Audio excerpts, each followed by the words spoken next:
back to MFA Writers. I'm so happy to have you here. The cicadas are out here in Missouri, and that means summer is officially upon us. To celebrate, the pod team will be traveling for most of June, so today's episode will be our final one of Season 4. Thank you all so much for tuning in this season and for helping us create this beautiful community of writers. We're already looking forward to Season 5, which will kick off in July. Until then, you can find MFA Writers on Instagram and Twitter, as well as mfawriters.com. We love to hear from listeners, so feel free to shoot us a direct message on one of those platforms, or an email at mfawriterspodcast@gmail.com. And if you have a minute to rate or review the show, the best place to do that is on Apple Podcasts.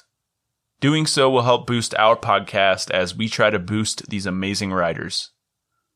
Also, if you or someone you know would like to be a guest on the show, you can apply at mfawriters.com.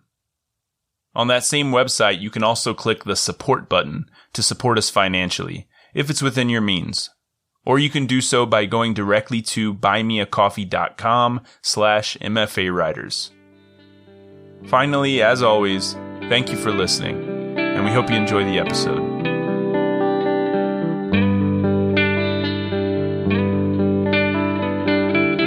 Welcome to MFA Writers, the podcast where we talk to creative writing MFA students about their program, their process, and a piece they're working on. I'm your host, Jared McCormick. Today I'm with Eric Larsh. Eric is a writer, bookseller, and musician living in Portland, Oregon. He is currently serving as editor-in-chief at Portland Review and pursuing his MFA in poetry at Portland State University. His writing can be found in Los Angeles Review, Thin Air, The Daily Drunk, and elsewhere online. His music can be found at universalhealthcare.bandcamp.com. Today, Eric has brought 3 poems to read for us. The poems I'm going to read today are sort of imaginings of meetings with myself, small moments that are significant but can feel somewhat fleeting. Encounter. Give or take 155 million years. The signs of a familiar season. There suddenly appears in the mist a ghost, the first inklings of interiority. I would have liked to think that I could feel the bubbling of the earth on the soles of my dirty feet. There, a budding comes at me with aggression from the edge of the well-walked path. I don't startle. I engage. The conversation we're having, more grounded than expected. I pull a receipt from my pocket, allow the newborn creature a sniff, and it walks away slowly to disappear in the little grass. Without some work to do, I might die. The kitchen. My whole body a neck, where I wash my face a basin too. Sometimes I see you watch me walk across it, the floor of it, variations in the ways we cope with it, slated for a releasing, the quality of being done in an attentive and thorough way. It's long again what we're listening to at night. Sometimes an eclipse appears just when we're looking for it, between the new roots that lie out crazily along. You say, I don't know what to say, only ready to provide a small alternative. I say, you don't know what to say. Intruder. Slowly, entry point examined. If it weren't for the other times, then it wouldn't have been for this time either. Or how about the cumbersome mutter that overtook the chatter within this? Do you still believe that embers left by us after camp will give clue to how we got here? I stumbled upon a sloping. At odds with the incline, I stepped down from the frozen stairs. Interesting. What was made was an inference rather than an effort. How about the lips of the horse sputtering the apple scraps? I know that you can't touch him because of your allergy, and it's hard for you to breathe. But when I get close, vesper cloaked and sun-beaten trekking across the inlet, the sound of a great washing rushes over the rocks.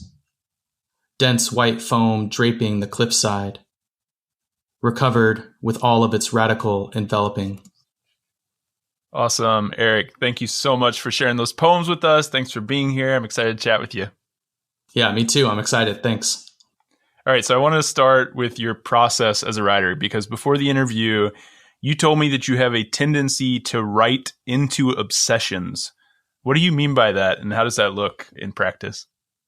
I found early on in my time at the MFA program that I was struggling with finding a mode of generation that was working well for me. We often, are working weekly to put poems together to discuss, and I was having trouble sort of finding an avenue for myself, and the poems that I was producing weren't making me happy. So I decided that I was going to stick to sort of one thing that I could focus on and count on to make sure that I was, building a body of work that I would have to discuss. And, I started by sort of obsessing over the form of the sonnet, going back and reading Shakespeare's sonnets, reading some other sonnets, Terence Hayes's book that's all sonnets, and sort of trying to make headway on something that I was finding really difficult. And then once I sort of developed that habit, I found focusing on a specific idea or a specific form really helped me to generate more work. And I was excited to work towards finding different modes of expression for the same idea, trying to exhaust all avenues and all angles that I could find to sort of get all of these moments out of me that I really wanted to express more deeply. So it sounds like you were like using the sonnet as just like a way into the poems. It sounds like it was like maybe taking some pressure off. It's like, okay, I'm just going to write a sonnet. And then you get in there, and I assume as you're crafting and revising, it often becomes something else. Yeah. It really was sort of freeing to not be staring at the blank page and trying to find a way to get some words down. I found that there was a comfort in a form, even using it loosely by the amount of lines or the amount of syllables could really force me to use some words or, a twist in syntax that I might not necessarily find if I'm just trying to get something on the page without thinking about some sort of container.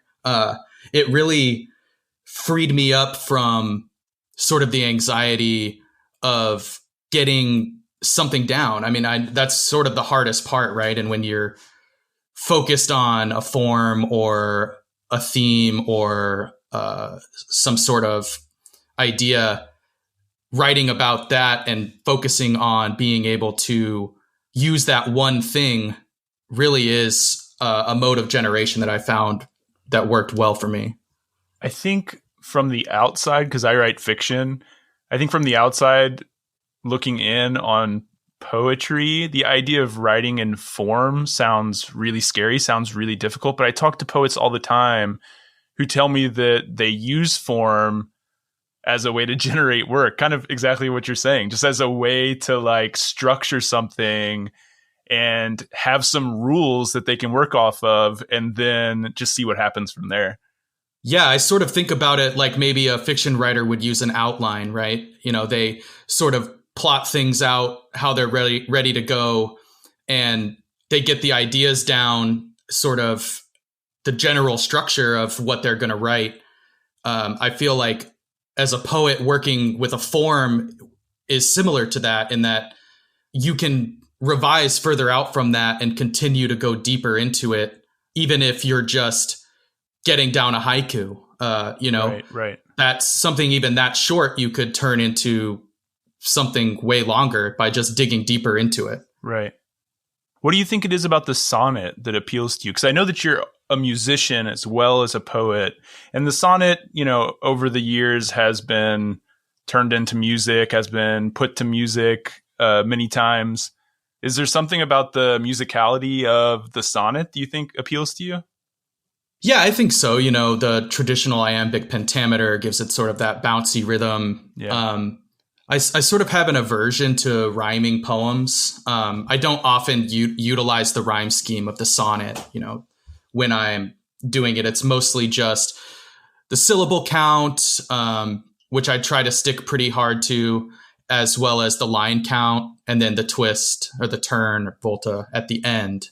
And, the real reason I think I turned to the sonnet was because it was such a comfortable and familiar form that I was used to seeing and used to looking at. I mean, there's plenty of forms that you could go into that I would be less familiar with and probably be more focused on following the rules rather than, like trying to get, the refrains right, or trying to get, the words in each line that I could, I'd be more focused on following the rules than just getting something down. Right. The sonnet to me felt natural. And there is something to the rhythm that I think does help in writing, that it shapes what words you can use in certain places and shapes how you structure a thought. And, that's similar to music as well. When you're thinking about writing lyrics or a melody, especially when you're working collaboratively. But I think, often what I'm doing now is working alone and using more unpredictable forms of composition, which I find pretty fun. But when it comes to poetry writing, that initial necessity for like following a rule, I think, is helpful for me. All right. Well, speaking of writing into obsessions, I hear that you've been working on a long poem about the Mojave Desert for the last 2 years. Can you tell us a bit about that poem and what that process looks like, working on a poem for that long? Yeah, so I was born and raised in Las Vegas, Nevada, which is basically in the center of the Mojave Desert, a very hot, dry landscape. And the initial work on this poem started actually in a fiction seminar about the literature of apocalypse. We were reading things like The Road, Laszlo Krasznahorkai, the Hungarian author. And then we read a book called Aerial Concave Without Cloud by Su-Yen Juliet Lee, which is a really cool book that investigates light and sort of messes with form and image, and, just it kind of blew my mind. So I started writing these really short lyric poems about just the landscape of the desert and how, the development of the Mojave Desert has led to so much destruction of natural habitat and, the lack of water that the people there experience regularly. And something wasn't working. It was a series of poems. They all had the same title. I had written a lot of them and I liked them as individual poems, but as a series, there was something that wasn't clicking. So I essentially started braiding them all together, weaving lines with each other, pulling document language, like from bureau reports on the health of the population of the desert tortoise.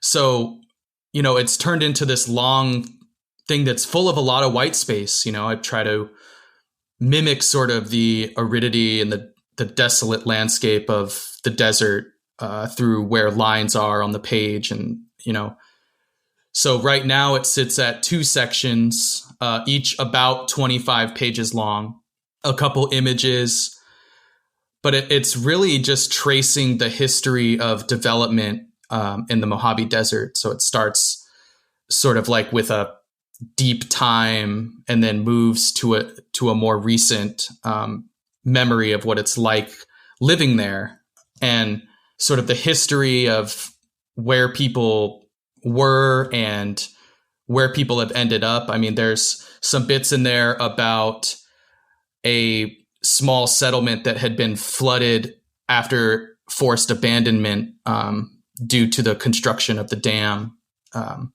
and sort of the forced displacement of animals and people. And working through that and writing into that, I've learned so much about where I lived for a good portion of my life. I learned a lot of history that I didn't know.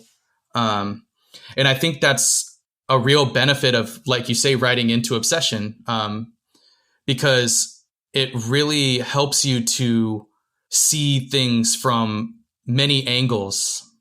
When you're doing something over and over and over again and exhausting all the trying to exhaust all the possibilities of perception or voice that you can move through, it can really become a considerable work that becomes this being unto its own. Mm-hmm. It's really interesting to just focus and workshop pieces of what is essentially the same idea over and over again, and discussing it with the people in the program that are seeing these poems develop over and over again, where you're hitting it from different places and things like that.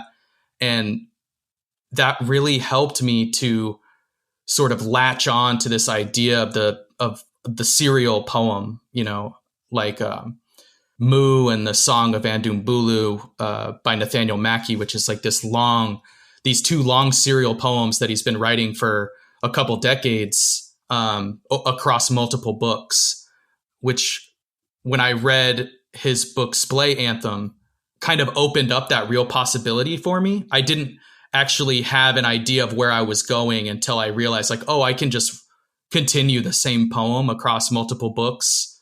It really sort of opened my eyes to just how long and how considered a work can be. And that's my main drive of working on this obsession with the Mojave Desert that I'm sort of digging into and have been digging into for 2 years. I love that idea of just returning to something so much that it evolves into something of its own, something that you couldn't really conceive of when you first started. Is that experimentation and that kind of play a big part of your process? You mentioned like, starting off, they were separate poems. And then you were like, okay, let me try like braiding them together. And let's like bring in this information about the tortoise and put that in there and see what happens. Is that kind of play and experimentation a big part of your process? Definitely. I would say that all of my work takes a different shape as I get further into revision. Even if I've decided to keep a poem a sonnet, the shape that it takes and the ideas in there change. That sort of experiment and play is exciting for me because you can put, let's say, a sentence from this dry language of some bureau report about the movement of a road through the desert. And if you braid that in with sort of these lyric moments, with images or with descriptions of a plant, like you braid all these things together and it really does create a surprising effect. You would think that like collaging and piecing together something would feel disorienting, but sort of those like disruptions in momentum and the effects that the big poetic voice and a document language, that sort of dichotomy you think would be harsh when juxtaposed. But I think that often when you're piecing something together, obviously you're going to trim some language and adjust here and there.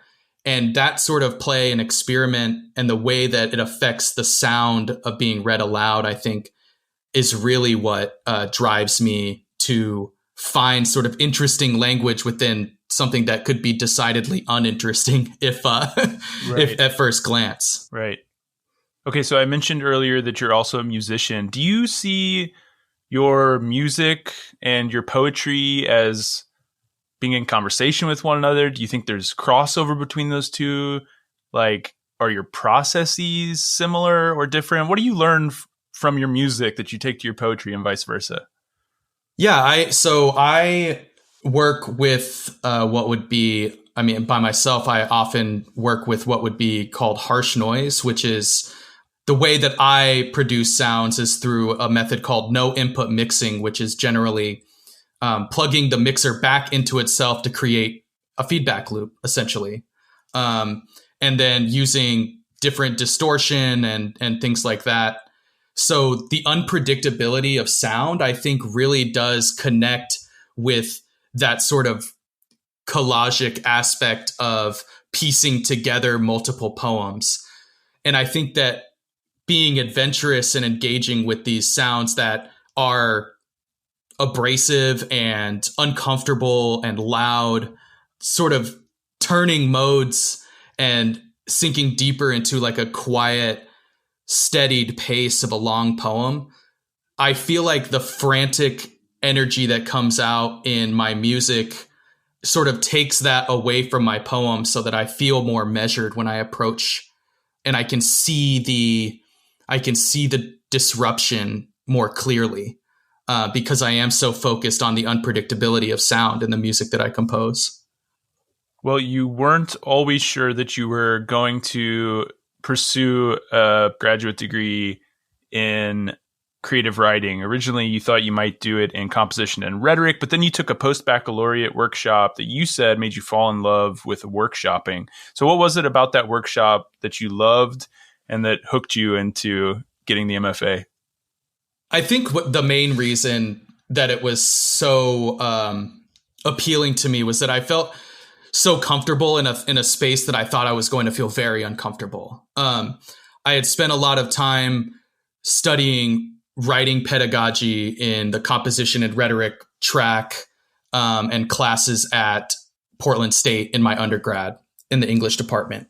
And, you know, there's not much workshopping going on in terms of discussing and writing papers about, you know, education and the theory behind education and writing. But the workshop aspect to me felt natural, and I wasn't expecting that.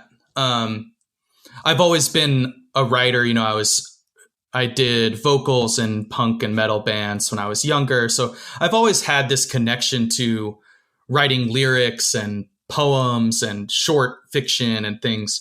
But I wasn't sure that that was going to be the road that I wanted to go down. You know, I really did enjoy studying writing as a process of learning. This was a really intriguing idea to me.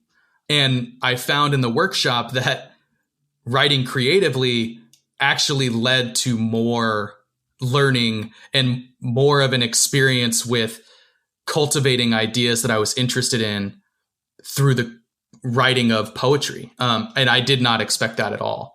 And I was really encouraged by my instructor. You know, when I asked, I was sort of like, oh, do you think that I could do this? Like, would I fit in? You know, I already had my degree and I had plans to be applying to the education program at Portland State and maybe possibly go somewhere else to study composition. And you know, he said, yeah, sure. Yeah, you would fit in. You know, I was just sort of writing poems that I thought sounded cool to me. You know, I used a lot of alliteration and sort of like archaic language that I was interested in at the time. And talking about my work and talking about other people's work was so inspirational to me. You know, we were all stuck at home during this time. There wasn't really an idea of like what's going to happen. You know, this was at the beginning of COVID. So I was working a work from home job. I wasn't at the bookstore at the time, and just funneling my anxieties into a creative environment really was the thing that kind of like let me sink my teeth into it. I think if I wouldn't have been, you know, stuck at home and sitting on the computer most days, I'm not sure I would have taken that chance. And when I just sort of fell in love with it, I was like, okay, I'm all in. And, you know, as time has gone on, it's proven to me that I really do thrive in and enjoy the workshop, especially when writing and discussing poetry. Well, you're currently in your third and final year of the Portland State University MFA, a partially funded program, I believe, where students can pursue fiction, nonfiction, and poetry. So have you enjoyed the workshops at Portland State as much as you enjoyed that first one? I think that I have become a better workshopper. And yes, I mean, as time has gone on, it has only solidified and increased my love of the environment. my writing has developed into something that I never even would have imagined when working with the instructors and the other students that I've been in the program with. I mean, it's really been just truly a unique and, entirely amazing experience. It's hard to describe it any other way. How big are the workshops in the program in general? I would say anywhere from about 5 to 8 people in the poetry workshops. So they're pretty tight and pretty close, which is nice. And I think that really helps to foster a, tight-knit community, especially within your cohort and who comes up after you and before you. That was what I thought was the biggest benefit to going part-time and taking 3 years, was that I really got to engage with the people who had come before me and the people who had come after me. And so with the small workshops, it made it to where, I was working on the same thing for 2 years. So the people who had come before me and the people who are coming after me, I got to get all of those perspectives, right. The people who joined the program with me. So, going for the 3 years as opposed to the 2 really introduced me to other poets that I might have not got to spend as much time with were I deeper into the program and not going as slowly as I did. Yeah, that's something that I don't think we talk enough about. If you do a 2-year program, that's one less cohort that will see your work and give you feedback. And you just never know when there's going to be that one person who might say something that just opens it up for you. Yeah, I mean, we still, with my cohort and a couple of the people that had come before me, every once in a while we will submit work to each other and meet up and workshop. And, they're done with the program, but we sort of hold each other accountable, which is nice. There's not much of that once you finish, from what I understand, at least. I'm not quite there yet. But I don't imagine anybody's going to be looking over my shoulder or asking me to meet a deadline. So being able to continue workshopping would be like a dream for me, and I think that's possible here in Portland, where the writing community is pretty close knit. I mean, it's a city, but it's not a huge city. So there are plenty of places to experience readings and workshops, bookstores everywhere. It's a really unique place that fosters the community outside of the program, which I think influences the community that people feel in the program as well. You mentioned there's a strong community within the program amongst the students. Have you felt like you've also been able to foster some strong relationships with the professors there? Yeah, absolutely. I mean, I've gone to see my instructors read at poetry readings with other writers.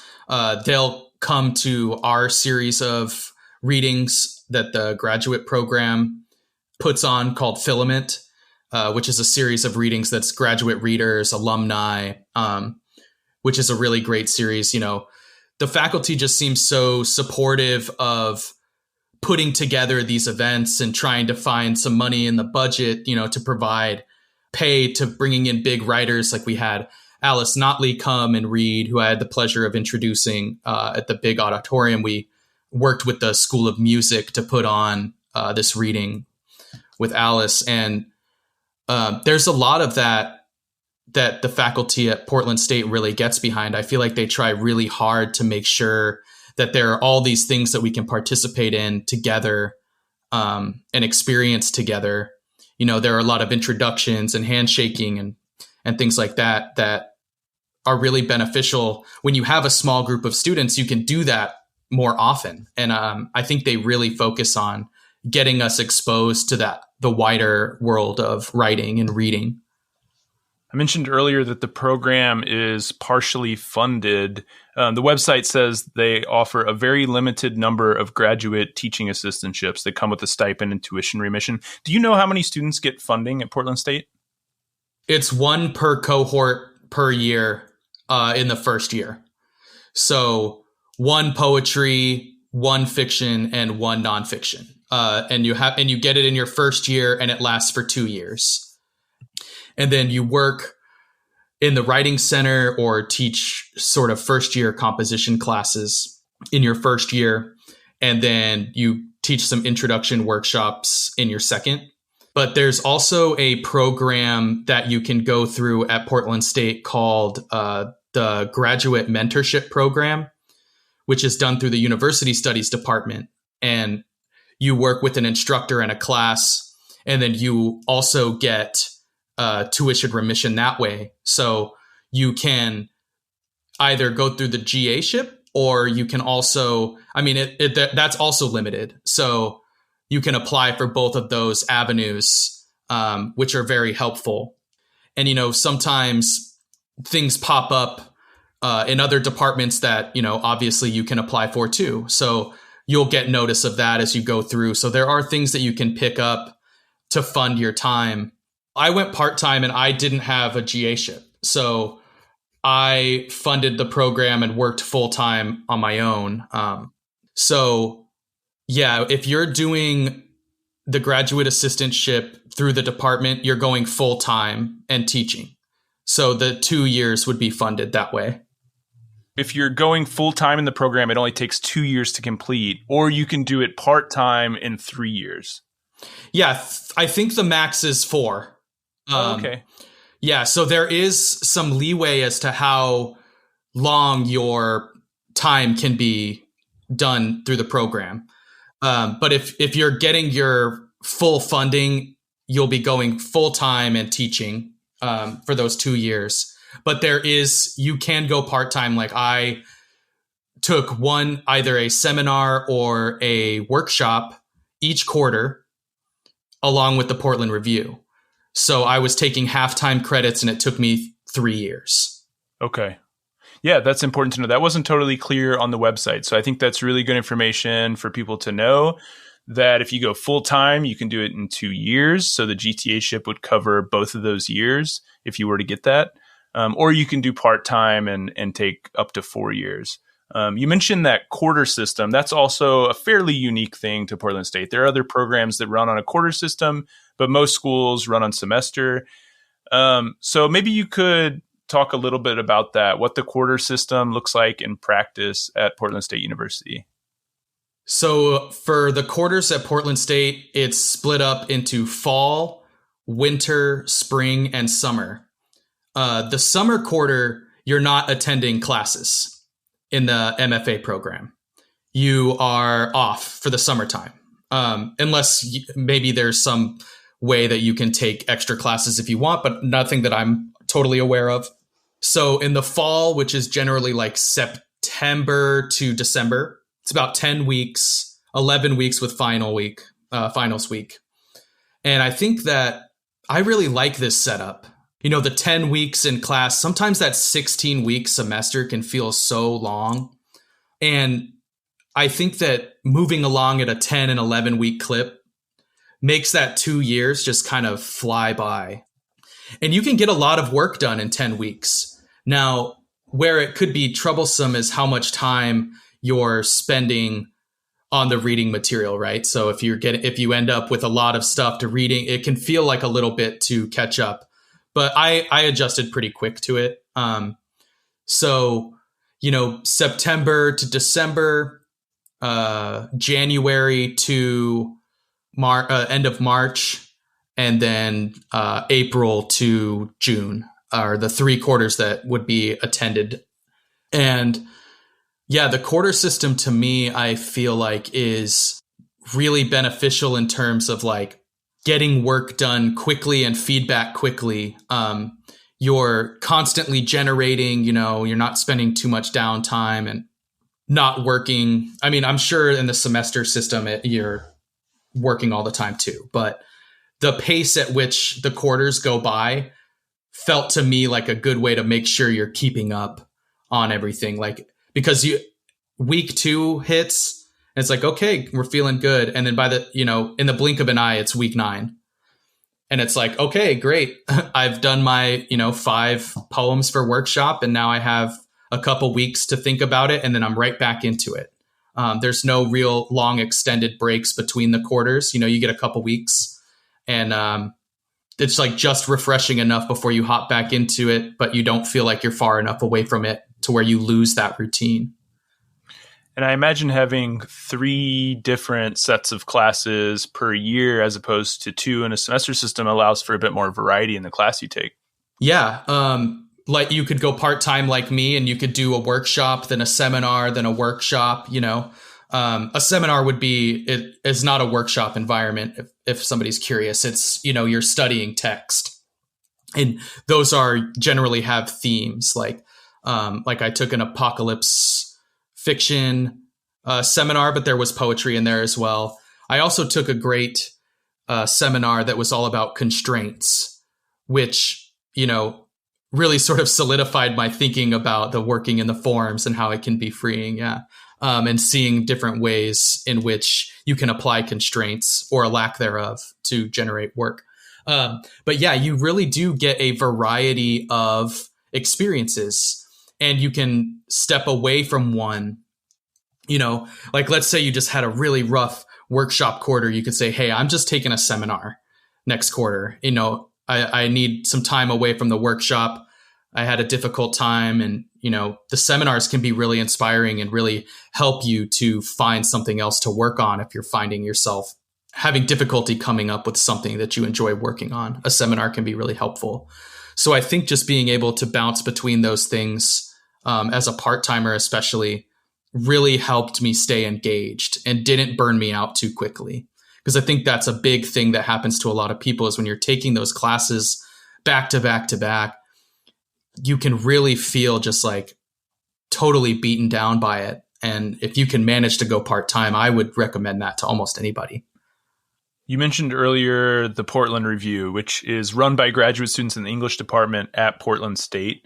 You're currently working as the editor-in-chief. Mm-hmm. I'm curious to hear about that. What drew you to the gig, and what are your responsibilities as editor-in-chief at Portland Review? Yeah, so working at the journal was recommended to me by a friend of mine that was in the fiction cohort that started the year before me.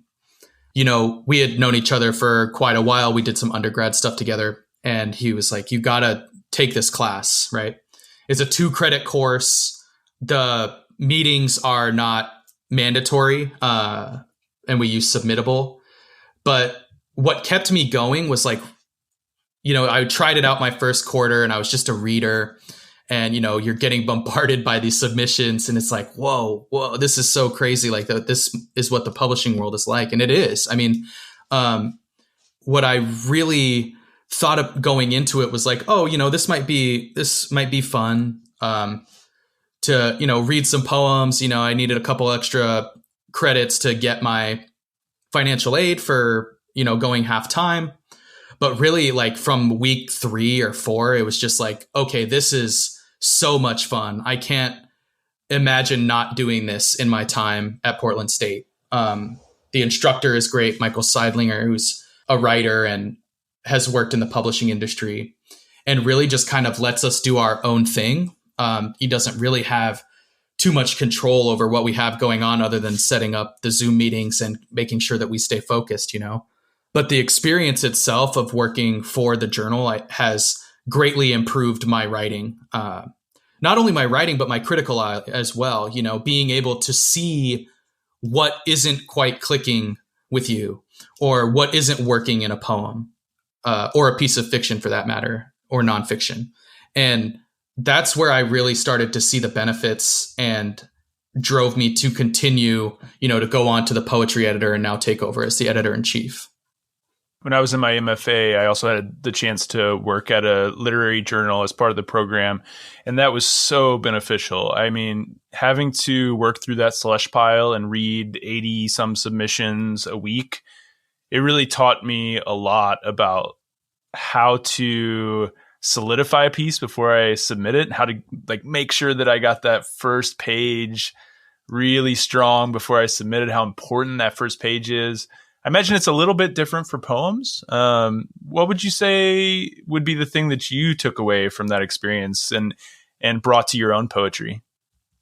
I think that reworking a poem again and again is made clear in the product that you send out. You can see, or at least I feel like I can see when a poem has not gotten very many passes in terms of revision. Things just kind of feel loose. The form kind of feels inconsistent and doesn't really seem to be working with what the poem is doing.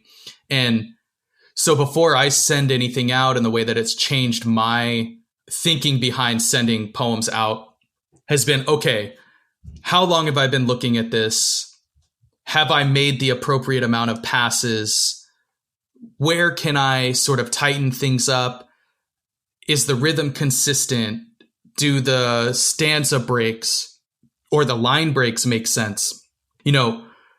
Really honing in on trying to provide a compelling but also effective and successful poem, which is like, that's really hard to say, like, just submit a successful poem, right? Right. But I would just really say that it helped me to see in my own work when I think something would be of interest to me if I was reading it at the Portland Review. Yeah. I mean, I guess another way to put it would be that working in these positions helps you hone your editor's eye. And that's super helpful when you start revising your own work, like taking that editor eye and looking at your own work through that lens. Yeah, and vocalizing it too. I mean, it helps in the workshop environment as well. I mean, you take it from those editorial meetings and you can help your fellow writers in your cohort maybe see something that they didn't catch, or you learn how to express what you're thinking about a piece in a way that is clear. Because, we often just use the voting and commenting feature on Submittable. And, if you can get your point of view and your thoughts about something into 3 or 4 sentences, that helps everybody, including yourself. It really is just a skill that takes practice. And, a lot of people are like, oh, well, that seems so difficult, but you just do it over and over again, and really, you really have to give it some effort. It's like training yourself to do anything. It doesn't come easy. And if you're in workshop and you're just sort of fumbling over, something, your feedback is probably going to be considered less if you can't make it clear. Yeah. And that goes for the same in editorial meetings as well. Well, this has been a fantastic conversation. Lots to think about, lots of great advice. Before we go, I want to give you the last word. What is one way in which the MFA experience has been different, for better or for worse, from your expectations when applying? I never imagined that I would be working on a project like the one I'm working now. I have been influenced so much by my instructors, their feedback, my classmates and their feedback, recommended readings. I would have never found the things that influence me now if it weren't for the MFA program at PSU. There is no way I would have had the body of work that I do, thought about poetry in the way I do, thought about fiction or nonfiction in the way I do. I mean, it translates everywhere. And the amount of comfort that I felt going into workshops and seminars with the support of my instructors, I think was the most surprising thing to me. I thought it was going to be a difficult experience where I was struggling and sort of bashing my head up against a wall, trying to figure out, what are they saying? Why don't they like what I'm doing? And that wasn't it. It was more about being driven towards what you're looking for rather than trying to steer you in some direction that you're not interested in. And that was really unexpected for me. I didn't think that I would be driven so quickly towards an idea that sort of was just born out of a small writing exercise. And it just tells you how much care and attention goes into these small cohorts that go through PSU and the fostering of the work that happens through the faculty. Well, Eric, that's great to hear, and it's been great chatting with you. Thanks again for stopping by, and I wish you nothing but the best going forward. Yeah, thank you so much. I had a great time.